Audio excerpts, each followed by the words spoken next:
السلام عليكم. مهم جدا في الاستثمار الزراعي ان انت يبقى عندك ثقافة، انه ثقافة التعديل او ثقافة ان انا هغلط واصلح او ان انا هجرب التجربة هتنجح او هتفشل. آه، دي تجربة بردقوش.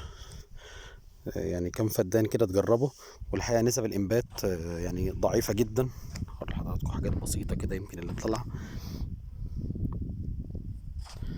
تمام. ده مزروع بقاله تقريبا حوالي 20 يوم.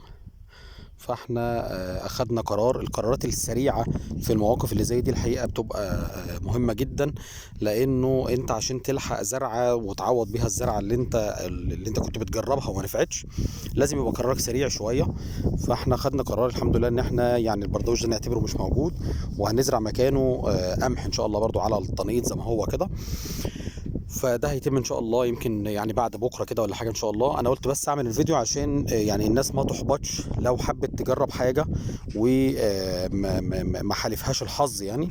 لو حضرتك بتخاف من الريسك ده يبقى ما تجربش حاجه، اعمل اللي اهل البلد بيزرعوه.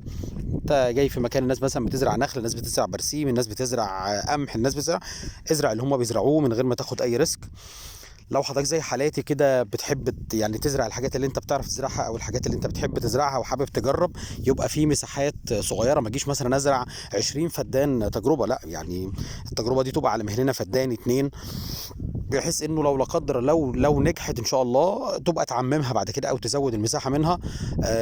يعني ما نفعتش التجربه لا قدر الله، يبقى انت خسارتك قريبه، ويبقى قرارك في انه تغيير الزرع يكون سريع قدر الامكان، علشان تبقى الخساره اقل ما يكون. اشكركم.